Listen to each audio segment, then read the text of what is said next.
네, 오늘 같이 나누실 말씀은 데살로니가전서 4장 1절에서 12절 말씀입니다. 제가 봉독해 드리도록 하겠습니다. 그러므로 형제들아, 우리가 끝으로 주 예수 안에서 너희에게 구하고 권면하노니 너희가 마땅히 어떻게 행하며 하나님을 기쁘시게 할 수 있는지를 우리에게 배웠으니 곧 너희가 행하는 바라 더욱 많이 힘쓰라.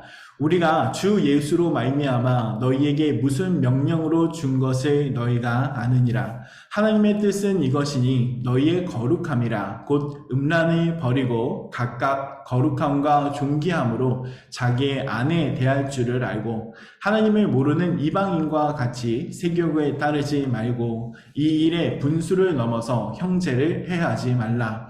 이는 우리가 너희에게 미리 말하고 증언한 것과 같이 이 모든 일에 주께서 신원하여 주심이라. 하나님이 우리를 부르심은 부정하게 하심이 아니요 거룩하게 하심이니 그러므로 저버리는 자는 사람을 저버림이 아니요 너희에게 그의 성령을 주신 하나님을 저버림이니라. 형제 사랑에 관하여는 너희에게 쓸 것이 없음은 너희들 자신이 하나님의 가르침을 받아 서로 사랑함이라. 너희가 온 마게도니아 모든 형제에 대하여 과연 이것을 행하도다. 형제들아 권하노니 더욱 그렇게 행하고 또 너희에게 명한 것 같이 조용히 자기 일을 하고 너희 손으로 일하기를 힘쓰라. 이는 외인에 대하여 단정히 행하고 또한 아무 궁핍함이 없게 하려 함이라. 아멘. 네, 맞습니다. 오늘 말씀을 보게 되면요, 이제 데살로니가 전서를 마무리하면서 사도 바울이 이제 데살로니가 교인들을 향해서 권면하는 내용입니다. 그래서 그 권면의 내용이 딱 세 가지인데요. 첫 번째는 이제 음란하지 말라라는 것, 그리고 두 번째는 서로 사랑하라. 너희가 지금 사랑을 행하고 있지만 더욱더 그렇게 행하라 라는 것, 그리고 마지막으로는 조용히 또 자기 일을 하고 손으로 일하기를 힘쓰라. 말로만 하지 말고 너가 하나님의 은혜를 알았다면 너가 너 손으로 직접 일을 해라 라고 하는 그 말씀을 전해주고 있습니다. 오늘 이 말씀을 나누시면서 오늘 1절 말씀에 이렇게 나오잖아요. 1절 말씀에 하나님을 기쁘시게 할 수 있는지, 그래서 하나님이 기쁘시게 하는 사람이 되라 라는 그 내용으로 우리가 나누어 볼 텐데요. 여러분 오늘 말씀을 나누시면서 큰 은혜 받으시기 바라겠습니다. 네, 오늘 말씀의 제목이 이렇습니다. 하나님을 기쁘시게 라는 제목이죠. 하나님을 기쁘시게 한 사람이 있었죠. 오늘 말씀에 등장하는 바로 데살로니가 교인들, 이 사람들은 하나님을 기쁘시게 하는 삶을 살고 있었습니다. 사실 이들은 우상을 버리고 하나님을 섬기는 길을 택했고 교회에서 한 공동체로 그렇게 서로 사랑하며 섬기며 그렇게 하나님의 교회를 이뤄가고 있었습니다. 근데 하나님을 섬긴다는 것, 그 섬긴다는 것은요, 단순히 우리가 하나님을 아는 것, 알아서 믿게 된 것, 그것뿐만이 아니라 이 믿게 되었다면 우리가 믿음을 우리의 삶으로 적용해야 되는 것과 같이 맞습니다. 삶에서도 우리의 믿음이 드러나야 하는 것이고 우리의 믿음이 우리의 믿는 바가 바로 삶으로 바뀌어가야 하는 것이죠. 그렇습니다. 그 삶은 어떤 삶일까요? 죄악된 세상의 습관들을 버리고 구별된 삶을 살아가는 것이고 이 구별된 삶, 거룩의 다른 말이 구별이잖아요. 구별하여 이렇게 끌어낸 것이 하나님의 거룩이라는 특성에 담겨져 있는데 그렇습니다. 거룩한 삶을 살아가라라는 것을 말씀해 주고 있습니다. 특히 오늘 말씀을 보게 되면 특히 가정과 또 부부 생활 가운데서 참된 신앙의 삶, 또 이 구별되고 또 거룩한 삶을 살아가야 한다. 그 삶을 나타내야 된다라는 것을 말씀해 주고 있어요. 오늘 또 그것 외에도 또 두 가지, 제가 좀 전에 말씀드렸지만 사도 바울이 이야기하는 것, 하나님을 기쁘시게 하는 것이 삶이 어떤 것인지 또 세 가지로 나누면서 큰 은혜 받으시기 바랍니다. 자, 첫 번째, 그럼 사도 바울은 뭐라고 얘기하냐면 이렇게 얘기합니다. 아름다운 부부 생활을 하라 라고 말씀을 해요. 오늘 말씀인 3절에서 5절 말씀을 보게 되면 뭐라고 말씀하냐면 이렇게 말씀합니다. 하나님의 뜻은 이것이니 기쁘게 하는 것이 이것인데 그 중에서 하나님의 뜻이 이것이다 라고 말씀해 주면서 너희의 거룩함이라 곧 음란을 버리고 각각 거룩함과 존귀함으로 자기의 아내 대할 줄을 알고 하나님을 모르는 이방인과 같이 세교를 따르지 말고 라고 말씀하고 있습니다. 자, 하나님을 기쁘시게 하려면 어떻게 해야 된다고요? 하나님의 창조의 질서에 따라 하나님께서 처음 만들어주신 그 방법에 따라 살아가야 하는데, 그 방법이 뭐냐면 바로 하나님께서 창조하신 창세기에 기록된 그 창조의 질서를 따라 살아가야 된다라는 것을 말씀해주고 있어요. 근데 그 중에서도 가정생활 중에서 결혼생활도 부부간의 관계 가운데 이때 당시에는 그리스라는 그곳 자체가 되게 음란하고, 그리고 또 거기서 이루어지는 많은 부분의 삶들이 이렇게 지금과도 비슷한 그런 삶을 살고 있었던 시기이기도 했습니다. 뭐 바람 피는 거는 둘째치고, 이때 당시에는 그 성전들이 있었잖아요. 그리스 문화가 많은 다신을 섬기는 문화였고, 뭐 여신들도 섬기는 문화였는데, 여신 같은 걸 섬기는 곳에 가면 거기에 성창이라고 그런 것들이 유행처럼 그렇게 있었습니다. 그래서 뭐 사랑의 여신 아프로디테는 그 성창에 동원되는 여인들만 1000명 정도가 됐다고 하니까, 그런 상황 가운데 있었던 문화였죠. 그때 당시에 있었던 문화 가운데 살고 있었던 사람들이었기 때문에 이 성에 대한 것들이 되게 음란한 삶을 살고 있었습니다. 그렇다면 하나님께서 기뻐하시는 창조 질서에 따라 사는 삶 가운데 있는 부부 생활은 어떨까요? 성령님께서 이 역사하시는 부부의 모습을 보게 되면 남편은 아내를 사랑하고 아내는 남편에게 순종하는 삶을 살아가는 것을 보게 됩니다. 사도 바울이 얘기했죠. 골로새서 3장 18절에서 19절 말씀을 보게 되면 이렇게 말씀하는데요. 아내들아 남편에게 복종하라. 순종이로 바꿀 수도 있는 단어를 사용하면서 복종하라. 이는 주 안에서 마땅하니라. 남편들아 아내를 사랑하며 괴롭게 하지 말라라고 말씀하고 있습니다. 남편에게도 또 아내에게도 서로 사랑하는 것, 그리고 서로 사랑하기 때문에 복종할 수 있는 것이죠. 순종할 수 있는 것이죠. 그것을 하라라고 말씀을 해주고 있습니다. 이 말씀은 부부 생활에 대해서 하나님의 뜻에 대해서 살아가야 된다, 하나님의 뜻 안에서 살아가야 된다라는 뜻을 가지고 있고, 소극적으로는 그때 당시에 있던 문화, 음란한 그 모든 것을 버리는 것, 그리고 적극적으로는 이 가정이 거룩한 가정으로 또 존귀한 가정으로 세워지는 것을 의미합니다. 그래서 그 아내를 취함에 있어서, 아내를 취하고 남편을 취함에 있어서 거룩과 존귀함으로 취해라 라는 것을 말씀해 주고 있고요. 음란을 버리지 않고 세욕을 쫓아 사는 것이 큰 죄이기 때문에 그것을 버려라 라고 말씀을 하고 있는 말씀이죠. 당시의 그리스의 결혼관을 보게 되면, 부부관을 보게 되면, 이 고대 그리스의 데모스테너스라는 사람이 어떤 말을 했냐면요, 이런 말을 했어요. 우리에게는 영혼의 기쁨을 누리기 위하여 여자친구들이 있으며 육체적 쾌락을 누리기 위해 처녀들이, 우리의 혈통을 잇고 집을 지켜주기 위해서 주부들이 있다라고 얘기합니다. 어이가 없는 말이죠. 네, 고대, 지금으로부터 한 2000년이 넘는 그때에 그리스에 살고 있었던, 되게 많은 연설을 했었던 사람이래요. 되게 유명했던 사람인데, 그 사람이 이런 말을 했답니다. 우리는 영혼의 기쁨, 남자를 이제 포함한 단어겠죠. 남자들에 해당하는 단어겠죠. 누리기 위해서 여자친구들이 있고, 육체적 쾌락을 위해서 처녀들이 있고, 우리 혈통을 잇기 위해 주부들이 있다. 결혼한 내 부인은 어떤 사람이라는 거예요? 혈통을 이어준 사람이고 집을 지킨 사람이다라는 것을 반증하는 이야기입니다. 당시에 아테네 시민이라고 하면 양측 모두 아테네인인 성년 남자만을 뜻하였기 때문에, 뭐 우리 지금 보면 뭐 그리스 시대 때 뭐 인권, 뭐 인본주의가 발달해서 막 그렇게 얘기들을 하지만, 그때 당시에도 여자에 대한 인권은 그렇게 좋지 못했어요. 유대인도 마찬가지였었고요. 여자에 대해서 인권이 그렇게 발달하지 않았던 시기이기도 합니다. 그래서 지금에야 뭐 남편이 바람 피면 맞바람 피고 막 그렇게 했겠지만, 이때 당시엔 또 그러지 않았던 것을 우리가 보게 되죠. 근데 이런 상황 가운데서, 이런 문화 가운데서 하나님께서 무엇을 지키라라고 하냐면, 이 음란한 생활 가운데 우리의 몸을 지키고 부부를 지키고 서로 지켜가야 된다는 것을 말씀해주고 있습니다. 왜냐하면 이 음란한 생활은요, 거룩한 하나님을 저버리는 삶이 되기 때문에 그래요. 고린도전서를 읽어보게 되면 이런 사건들이 발생해서 그거에 대해서 계속 계속 말씀을 해주는 것을 보게 되죠. 고린도서 6장 15절 말씀을 보게 되면 이 음란이 우리를 어떻게 하는지에 대해서 말씀을 하고 있습니다. 우리의 몸을 창기의 지체로 만들어 버리게 되고 또 이것이 발전되게 되면 가정을 파괴하고요. 가정만 파괴하는 것이 아니라 교회를 세속화시키는데 또 촉진하는 그런 도구가 되는 것을 보게 되죠. 우리 지금 현실을 보게 되면 매체를 통해서도 많은 이런 유혹들이 오게 되죠. 음란에 대한 유혹들. 근데 이 유혹들을 계속적으로 계속 우리가 이렇게 하게 되면 육신뿐만이 아니라 영적으로 참 위험한 상황에 놓이게 됩니다. 그래서 우리가 배워야 되는 것, 다른 것이 아니라 거룩한 삶이 무엇인지를 배워야 되는 것이고 우리 자녀들과 자녀의 자녀들 때에 이것을 흘려보내줘야 됩니다. 특별히 부부 관계에서 음란을 버리고 거룩과 존귀함으로 남편과 아내를 취하는 삶을 살아야 되고요. 그 안에서 기쁨을 누리고 경건한 자손을 얻고 대를 이어 하나님께 헌신해야 된다라고 말씀합니다.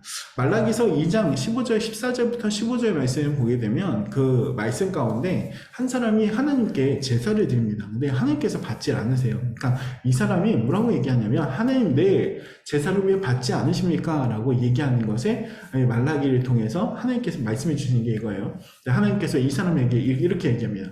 내가 너의 젊었을 때 얻었던 아내에게 행한 것을 기억해보라 라고 이야기하시면서 내가 그 아내를 너에게 허락한 것은 그 아내를 통해서 경건한 자손을 얻고 대를 이어 하나님께 헌신하는 자녀를 얻기 위해서였다라고 말씀하는 걸 보게 됩니다.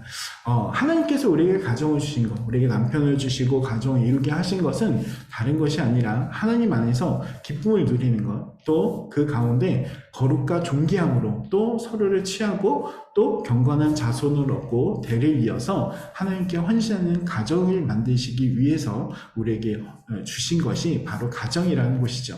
그래서 이것을 꼭 기억할 필요가 있습니다. 여러분 이렇게 기억하시는 여러분 되시길 바라고요. 왜냐하면 이 음란을 버리지 않으면요 하나님이 심판하실 수밖에 없기 때문에 그렇습니다. 여러분 소돔과 고모라 기억하시죠? 룻이 그 안에서 살고 있었잖아요. 근데 룻이 그 안에 살고 있을 때 하나님께서 천사를 보내서 이제 룻을 꺼내 오시려고 이제 천사를 하나님의 사자를 보냈더니 그 소돔과 고모라 사람들 어떻습니까? 룻의 집을 둘러싸고 이 새로운 사람을 이끌어내라 우리가 상관하리라 라고 하는 그 표현을 하게 되는데 이 상관이라는 단어가요 성관계를 의미하는 단어예요. 그러니까 이렇게 하겠다 그런 의미를 그런 말을 하고 있는 곳이었습니다. 그래서 소돔과 고모라가 멸망당한 것을 보게 되죠. 잠언에도 이런 말씀이 있습니다. 5장 9절 3절에서 9절 말씀을 보게 되면 이렇게 기록하는데요. 제가 한번 읽어드릴게요. 대저 음녀의 입술은 꿀을 떨어뜨리며 그의 입은 기름보다 미끄러우나 나중은 쑥같이 쓰고 두나에 가진 칼같이 날카로우며 그의 발은 사지로 내려가며 그의 걸음은 스월, 지옥이라는 뜻이잖아요. 지옥으로 나아가나니 그는 생명의 평탄한 길을 찾지 못하며 자기의 길이 든든하지 못하여도 그것을 깨닫지 못하느니라. 그런즉 아들들아 나에게 들으며 내 입의 말을 버리지 말고 내 길을 그에게서 멀리하라. 그의 집 문에도 가지 말라. 두렵건대 내 존영이 이제 그 명예 같은 거예요. 내 존영이 남에게 잃어버리게 되며 내 수완이 생명이라는 뜻이죠. 내 수완이 내 생명이 잔인한 자에게 빼앗기게 될까 하노라라고 말씀합니다. 여러분 성도는요 구별되고 행복한 부부 생활을 하여야 합니다. 여러분 행복하신 또 부부 생활을 하시는 여러분 되시길 바라겠습니다. 또 구별된 가정 이뤄가시고 여러분의 자녀들 때 또 이런 것이 또 하나님의 은혜로 또 경건한 부부 생활을 하는 가정들이 되시길 바라겠습니다. 두 번째로 사도 바울은 무엇을 얘기하냐면요. 서로 사랑하는 삶을 살아가라 라고 말씀합니다. 부부뿐만 아니라 성도 간에도 사랑이 필요하다라고 말씀을 해요. 근데 사실 그 사도 바울이 이 데살로니가에 대해서 칭찬을 더 이상 쓸 것이 없다라고 이야기하지만 어떻게 말씀하냐면 데살로니가 5장 13절 말씀을 보게 되면 그럼에도 불구하고 더 이렇게 얘기하냐면 그들의 역사로 말미암아 사랑 안에서 가장 귀히 여기며 너희끼리 화목하라 라고 말씀합니다. 물론 지금도 사랑하고 있지만 더 귀하게 여기고 하나님의 역사로 말미암아 하나님이 역사해 주시는 그 역사를 더 깊게 알아서 그것으로 더 화목하라라고 말씀하고 있습니다. 왜일까요? 왜냐하면 하나님의 성품이 사랑이기 때문에 그렇습니다. 요한일서 4장 8절 말씀을 보게 되면 이렇게 기록하잖아요. 사랑하지 아니하는 자는 하나님을 알지 못하나니 이는 하나님은 사랑이심이라 라고 말씀합니다. 여러분, 하나님의 속성이 사랑이기 때문에 사랑하지 않으면 하나님을 알지 못한다라고도 볼 수 있어요. 그래서 하나님을 알면 사랑할 수 있는 것입니다. 하나님의 사랑을 우리가 느낄 수 있는 것이죠. 그래서 이렇게 본이 되었던 성도들을 향해서도 사도 바울은 칭찬을 하지만 더 하나님을 깊이 알면 알수록 너희가 더 사랑이라 라는 것을 말씀해주고 있습니다. 그렇다면 우리가 어디서 사랑을 찾을 수가 있을까요? 여러분, 자연 만물에서도 우리가 하나님의 사랑을 찾아볼 수가 있어요. 여러분, 사랑이라는 것이 뭐죠? 뭐 세상 가운데 얘기하면 뭐 남녀의 사랑, 뭐 부모와 자식 간의 사랑, 뭐 그렇게 얘기를 하지만 뭐 서로 뭐 성관계하는 것이 사랑이다, 뭐 그렇게 얘기하는 사람들, 극단적으로 그렇게 얘기하는 사람들도 있지만, 여러분, 사랑은요 서로 돌봐주고 서로 위해주고 서로 아껴주고 서로를 배려해주는 것이 사랑이죠. 여러분, 근데 그 사랑의 관점을 이런 것으로 보게 되면 여러분, 자연 만물이 흘러가는 것 한번 보시면 어떨까요? 여러분, 비가 내리시죠? 비가 내려서 그 비가 또 땅에 적시고 그 땅에 적신 그 비가 또 나무에게 흡수되어서 그 또 열매를 맺고 그 열매가 또 동물들의 먹이가 되어주고 또 먹이가 된 그것이 또 이렇게 씨가 또 뿌려져서 또 다 이렇게 자라게 하는, 서로가 서로에게 영향을 주고 또 해주는 그 현상, 하나님의 사랑이 아니면, 서로에게 위해주고 아껴주는 것이 아니면 이렇게 자연만물이 흘러갈 수 없는 것을 우리에게 보여주고 있습니다.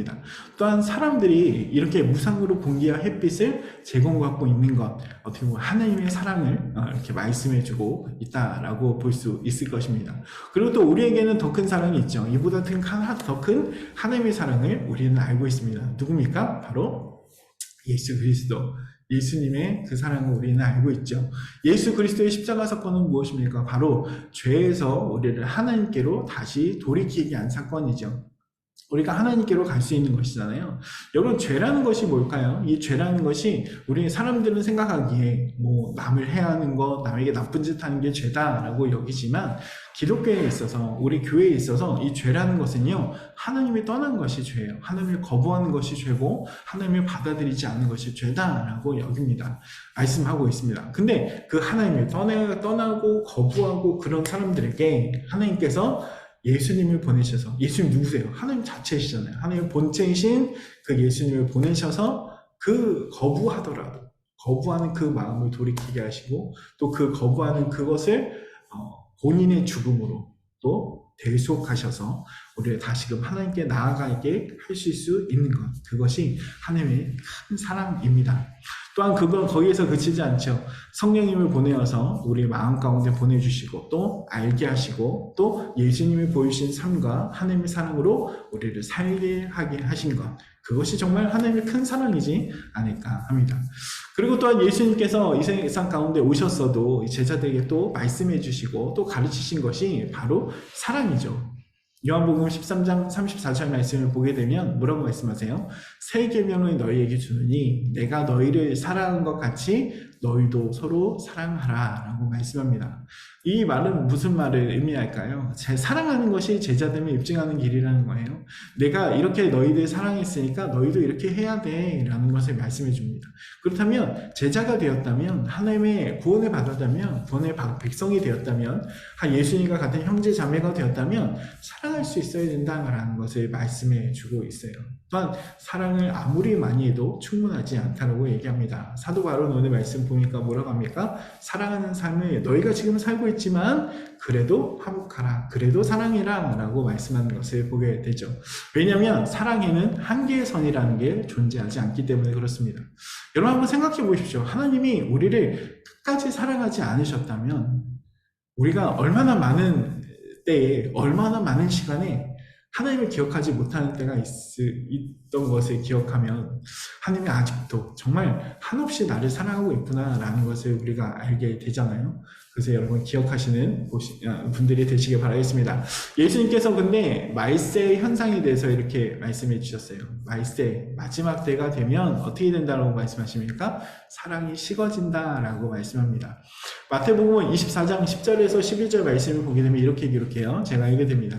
그때에 많은 사람이 실족하게 되어 서로 잡아주고 서로 미워하겠으며 거짓 선지자가 많이 일어나 많은 사람을 미혹하겠으며 불법이 성함으로 많은 사람의 사랑이 식어지리라 라고 말씀합니다.